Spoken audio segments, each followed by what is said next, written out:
Hey y'all, episode 9. Um, the last couple episodes have been kind of on the heavier side, so I'm gonna try to lighten it up a little bit. I haven't told the story of the how I came to take LSD the first time when I was 11. It's oh, do you like the background better? I'm a bit of an aesthetic type of a person, and I find as I get older, I'm even becoming anal about certain things. So I look at those videos and that I've done, and I think, oh gosh, first of all, I should do something with my hair. So today I'm wearing a hat. The days that I wore a hat look better than the other days, and also the background. This is a nice background. I think it's in our living room and some pictures on the back. Um, anyway, what was I saying? Oh yeah, the it's kind of a long story because there's a lot involved in it. So I don't know how much of it I'll get to, but first thing I need to do is set my clock. I always forget to set a clock so I know roughly roughly what I'm doing. That'll be our warning. 15-minute warning. Okay, so when I was 11, it started when I was 10. No, I think I was 11 probably. Um, Mother and Bryce bought a old bus. They bought um, it was a Ford, 50 something Ford school bus, and 58. I can't remember. Um, I've got some pictures of it, and actually there was a my stepfather kept a journal. He called it the log for the bus and the trips that the bus took. My sister got in a bad way and ripped it up. Most of it is torn up, which is unfortunate. She took some of the pictures out of it, and I guess she kept them, but she destroyed a lot of the pictures and some of the writing in when she was in one of her altered states. Let's just put it that way. Which is unfortunate, but there's still some information in there, so I could, like, if I was writing a book, I'd look up what year it was and how big the motor was and all that stuff. But in my memory, I have all of these memories of stripping the seats out of the bus and putting in a plywood floor and paneling and then building the bus into a camper. And we had lots of help. We had lots of help from friends. Like 90% of them were these college age friends again, and a lot of them were moving themselves. They were leaving Alabama. Alabama wasn't the place to be for a hippie. So Tom, I remember very clearly Tom, I can't remember his last name. I think it was Cox. And a guy named John, who was a musician friend of Bryce's. He was an older, I don't think he was college age. And actually, Tom might have been slightly older too. He might have been like LaDonna's age. I think he was actually, and that might have been how we connected with LaDonna. I can't remember, but we do days of work, and Bryce worked on it continuously, but people would come and help. And when it got to painting the bus, we painted it white. And then in pink lettering, we wrote Yin Yang Bus Line on it. So it was a white bus with this pink lettering, Yin Yang Bus Line. And inside, the upholstery we used was purple and pink with big flowers, like typical 60s, kind of schmaltzy 60s stuff, really. Although the Yin Yang Bus Line, that was pretty cool. I do have some pictures of the bus in there. It's pretty cool to see them. I can't remember what happened to the bus. I know it was there before I moved into the cabin by myself, but regardless. So the first journey we took with the bus when it was finished. There's other stories about the bus, and again, if writing a book, and that is my intention to eventually compose a book, although it might just be an audiobook. Um, that I'll include pictures and more stories about the fixing up of the bus. But the first trip was to go to Alberta. So from Birmingham to Alberta, and then from Alberta out to Vancouver Island, and then from Vancouver Island down California, and then back across through Utah and home again.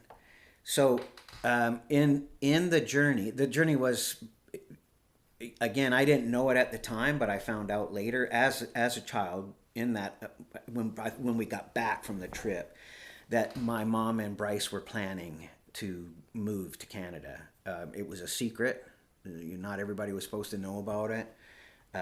So we went to Alberta because Bryce's family had a farm where he had grown up, or spent a lot of his childhood on that farm on the border of Alberta and what is it, Montana? I can't even remember. Idaho, whatever. I think it was Montana. My geography could be all screwed up. Whatever, it was right on the border. There was there was a national park across called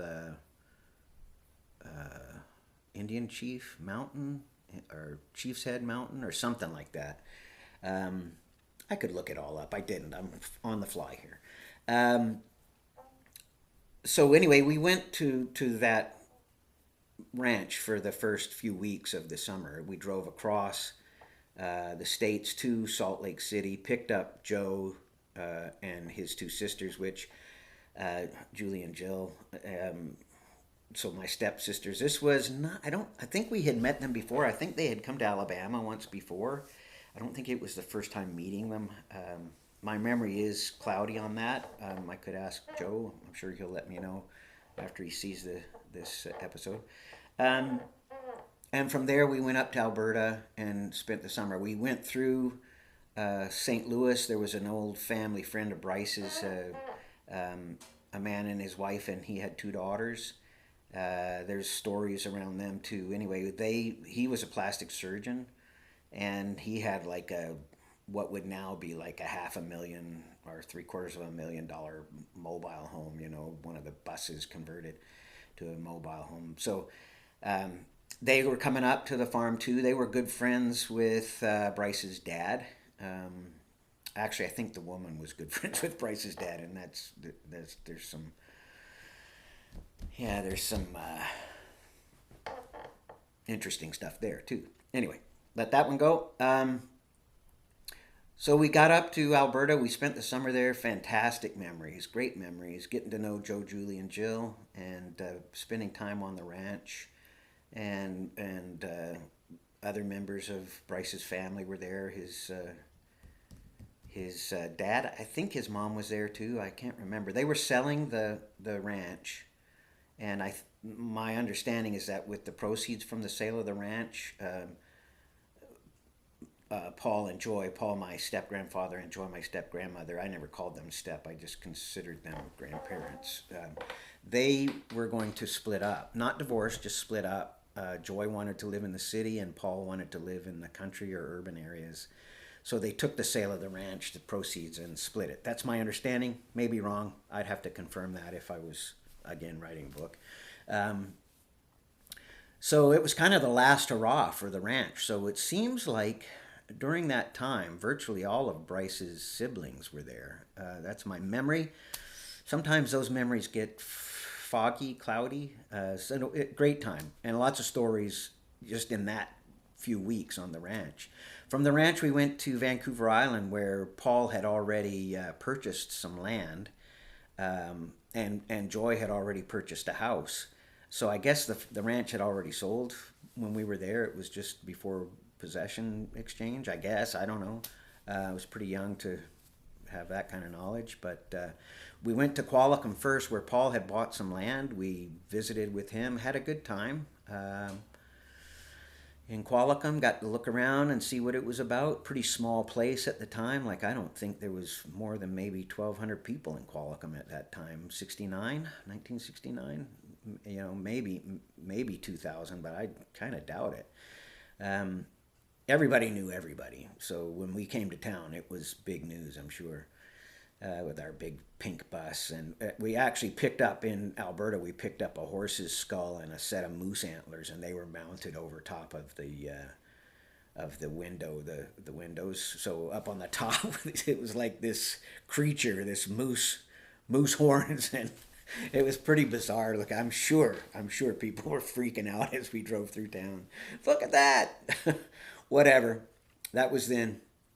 Uh, so then from Qualicum we went down to Victoria and spent a little bit of time with Joy down at her house, and she lived, I think it's called Oak Bay.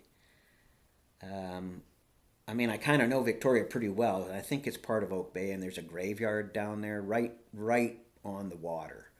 Um, like it's the graveyard has an ocean view. It's a fantastic, and she lived like maybe not even a full block away from that graveyard.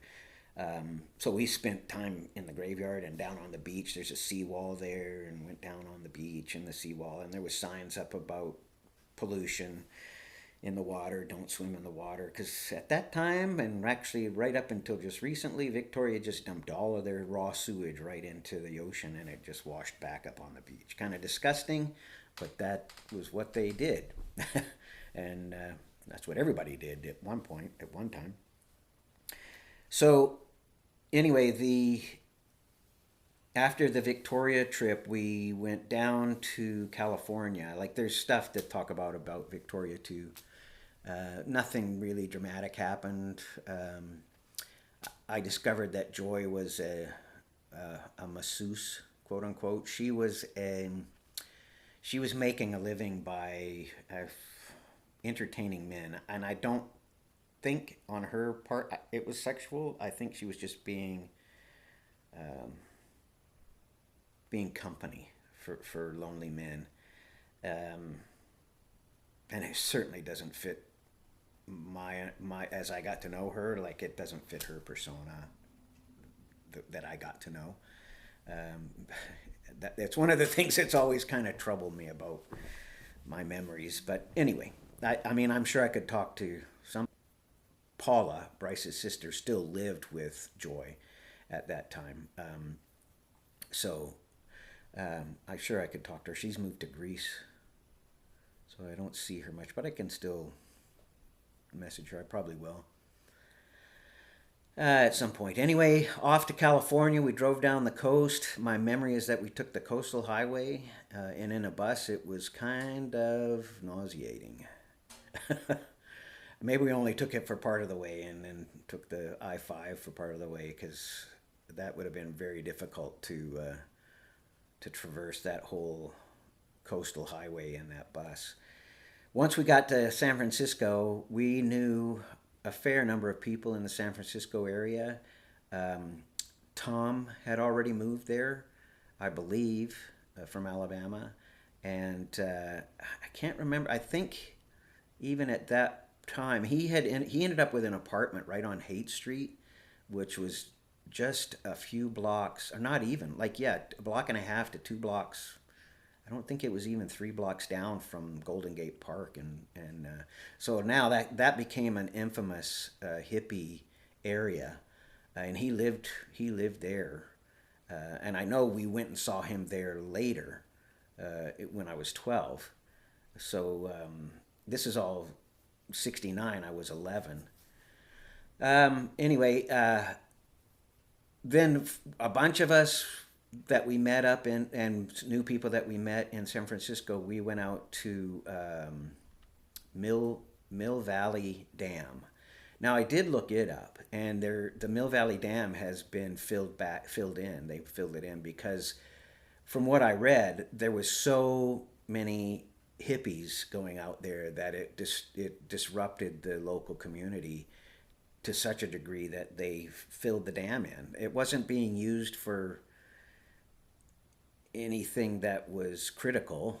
I think they might have been using it for a water source or something, but even then, whatever, all the hippies swimming in it naked wasn't going to be appealing or appetizing for people drinking the water.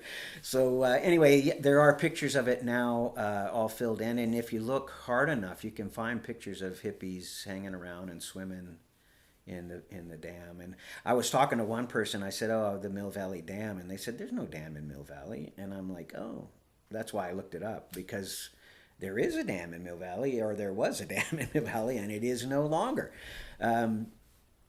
So that was interesting. But we went out there, and it was a great place. I remember trees shading the dam, shading the area around. It was a park-like setting, and there was quite a few people, like 99% hippie types. And again, like I mentioned, swimming nude in the river and just having a good time being hippie community, right? At that time, the whole thing was pretty much flower child stuff. So as we were there, it's going to be a long one again. As we were there, I might edit something out. A bunch of the people, like, I assume it was planned. We went there, they were planning on taking LSD. My memory is it was earlier in the day, like 10 o'clock, maybe 11 o'clock before lunch. And they were going to take acid and have a trip out there. And Joe and I remember me specifically pleading with my mother to allow Joe and I to partake of the LSD. And she was reluctant, but you know, to her credit, question mark, I don't know, to adhere to her worldview about letting kids do whatever they want, she acquiesced, and Joe and I split half a tab of Orange Sunshine again. This was the first time and this is phenomenal acid. Like, you can't trust. That was pretty much the only acid you could trust, for sure. Like other stuff, you would have questions about. But if it came from that source, the Sunshine Barrel, Orange Sunshine Barrel, then you were guaranteed a good trip. I don't remember a lot. I think I mentioned it before. I don't remember a lot of the specifics of that trip, but the overall feeling or memory was one of calmness, peace. It's like I feel like something changed in me from that time, and I'm sure it did. I guarantee it did. And where you go from there, I don't know. Like, in one of the other podcasts I did, I sang a song, and there's a line at the end of the song where it says everybody's living in their own head and walking in their own shoes, and that's I mean, most of us understand that, but if you think about it, like, spend a few seconds and just think about all the conversations that happen in your own head, and then the decisions that you make, walking in your own shoes, and then the consequences of those decisions, sleeping in your own bed. We all have that. So I feel like at that time there was protection on me, and I suspect on Joe too. And then from there, how we internalize and live out that experience are those three things of talking in your own head. And another thing is like, you know, I talk a lot about God. I mean, the whole thing to me is about God. It's about Jesus. I mean, and the Bible. We make a mistake. We read. I mentioned this before too. I run out of time. I don't get to say everything, but we read the Bible. It's chopped up, segmented, and we extract scripture, and we formulate what we want it to mean. And I think there's a mistake. I know there's a mistake in that. It is different books written by different authors, but it's one story. And the story, believe me, if you really look at it, the story's all about Jesus. It's all about it's all about the story of Christ coming to Israel 2,000 years ago, and his life there. Now, I'm not talking about a religion. That's. I'm not saying religion's bad. Religion can be bad or good. I'm just not talking about a religion. I'm talking about a relationship. And in a relationship, there's needs to be dialogue. And one of the things we do is we pray. We pray when we're in trouble, and we pray to God for certain things, or God do this. Or if we try to make deals with God, and that's fine. I mean, even that's okay. But we don't listen. We don't spend a few seconds, a few minutes to listen, because there's something for us to hear. And another time I mentioned in one of the other podcasts, like, do I think I'm bigger than God, that I can tell him he's right or wrong? I mean, who made who? He made me. I didn't make him. Can the pottery tell the potter what to do with it? No. So we're getting into some deeper theological and philosophical questions here. There is one thing I was thinking about, and that is there's a fellow who was a Christian philosopher, Francis Schaeffer. He was raised in a non-Christian home. He had no understanding of the Bible at all, and he read the Bible, like, he went on to, I think, in Texas, somewhere in Texas, University of Dallas, or I thought it was a technical school. I thought he was going to be an engineer, but I can't remember. And he decided to read the Bible, and he just picked it up and he read it. And he had such a sharp mind. He was able to fairly quickly understand that it was more than just a bunch of stories put together, that there was something in it, there was a thread in it. Francis Schaeffer became a very unique individual in the Christian community, Christian history. You can look him up too, or ask me. I'll send you some information. He wrote a number of excellent books, a lot of excellent books. They're thinking books. They're not stories necessarily. They're books to cause you to question and think, and begin a dialogue with God, the God of the Bible. And I guess what I'm saying is, out of that LSD trip, I learned the value and the importance of being alone, being aware that I was alone, having conversations in my head, either with myself or with God, and the fruit of that. I encourage you, get alone, seek God. I'm not talking religion, just seek God, seek the truth. And I say you're not going to find it unless you're looking in the Bible. People would argue that, and that's why, I mean, I didn't finish my train of thought last time when I talked about Buddhism and Indian religions, but that's the way it is. Hey, really, if you have any questions, send me a text, comment. You can comment on the YouTube page. I don't know if you can comment on the podcasting pages or not, but or you can send me a message, Facebook Messenger. Sorry, this one's a little long, and I don't know what song I'm going to sing yet, but there will be a song. See you next time. So this is a tune or a song I wrote after drinking a bit back in, I can't even remember exactly, sometime in the 2000s, maybe 2010 era. And it has a similarity to Whiter Shade of Pale, but it's not Whiter Shade of Pale. And also, just for the record, Whiter Shade of Pale was inspired by Bach. Air on a G string, and what was the other one? It was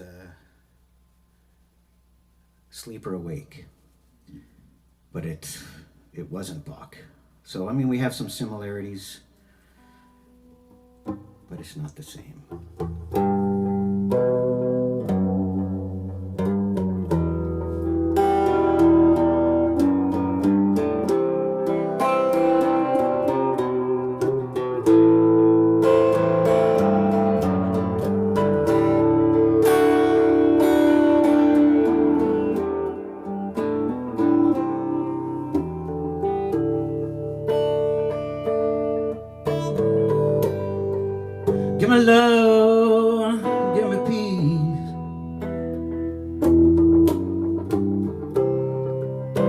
me justice and mercy too.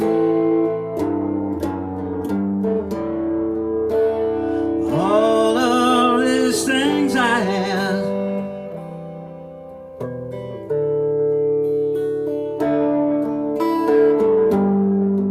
I come to understand that it's more than a law. It's written on your soul. All of these things I do, all of these things you are.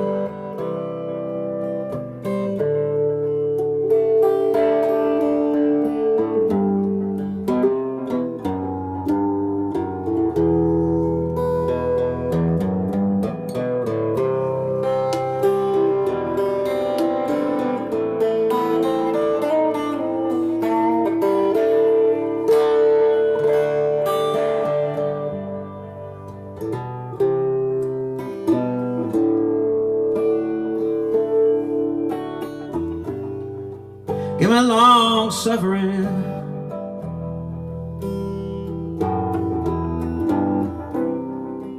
give me charity, give me peace, give me peace, give me love. And every time I know that I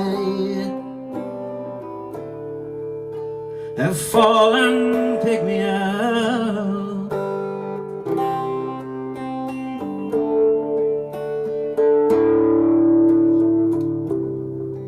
It's not that there is anything outside of you. It's not that there is anything that is new.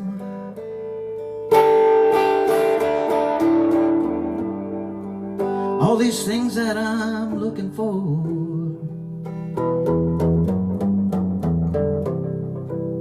they're written in the sky.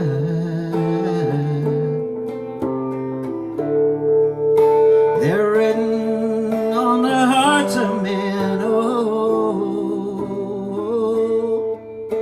they're written in the mind.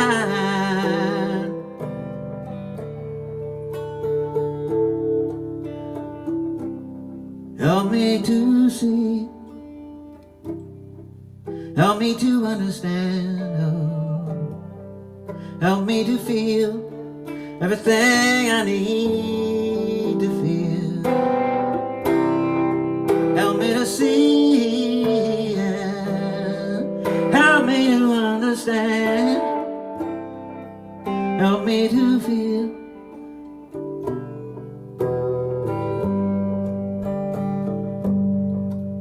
Give me a humble heart of humility. It's not something that comes naturally to my soul, but I must understand that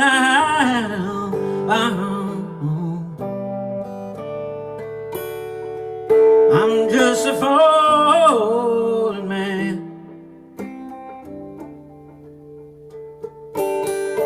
Give me love, give me peace, give me joy. Give me patience and humility, oh, and give me justice and mercy too.